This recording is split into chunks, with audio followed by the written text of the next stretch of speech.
เนาะข้ามหัวน้องล้าไปเบิ้งกูเลยเนาะพูดคนนั้นพูดคนนี้พูดปลา10 โลเนาะนี่เนาะลูก2 โลกูเดี๋ยวเอาหันหน้าไปดิแม่กูได้ตึกได้ก่อนสุดยอดโบรอดยากโบตึกเป็นว่าเนี่ยเซฟซาวแมทเบิร์ดมาสิเนี่ย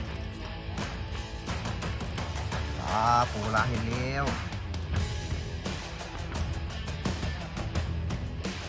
โอ้โหมาดูโอ้ตัว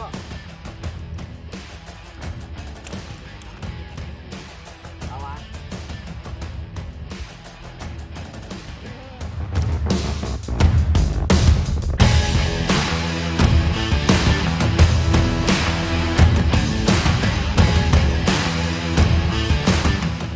จะต้องมีเซฟป่ะนี่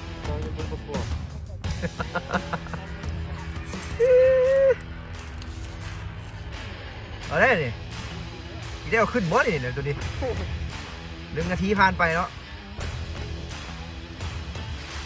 สามัคคีกันดีเนาะกูนึงเห็นอันนึงกูนึงเห็นอันนึงเนาะข้ามไปเรื่อยๆเนี่ยเป็นเบ็ดนั่นโบทั้งนั้นเลย2 โลขึ้นด้วย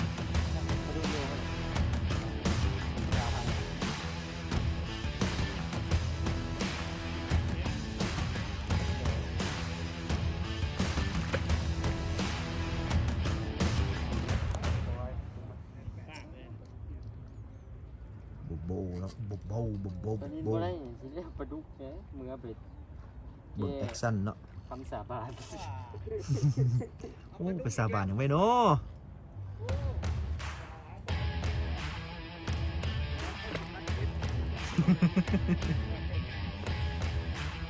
ตำพุงซักตำพุงข้าไหม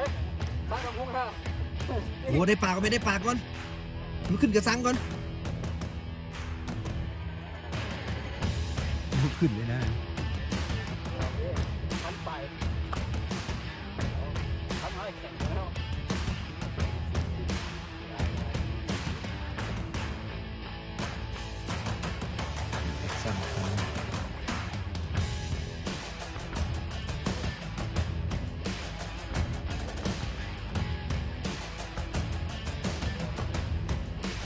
อยู่ก็ขึ้นนะเฮ็ดคือปลาใหญ่ไร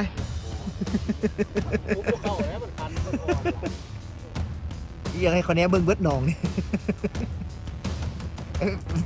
ไปนองคนเต็มนองต้องเห็นแบบนี้เลย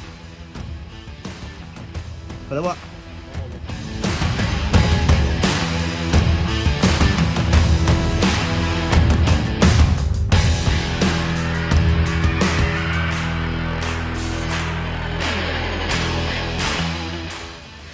แรงเลยเนาะเกือบทิ่มคันบ่ทันเนาะ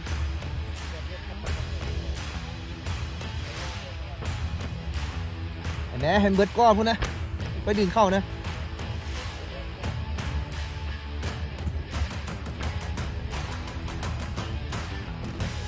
ปลาดุกมันลงพื้นแล้ว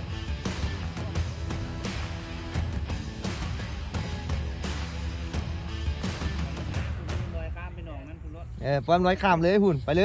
ลยวุ่น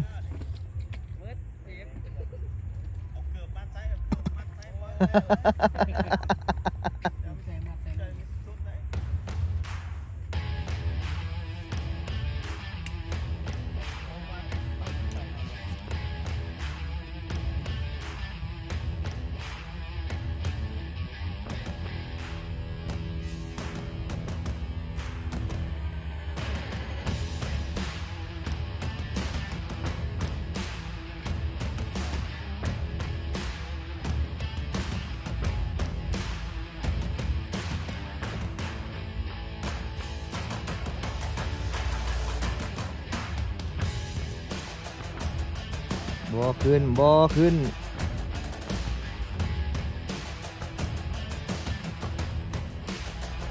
นี่เนาะเอาขึ้นไว้แล้วนี่เนาะต้องปล่อยเนาะ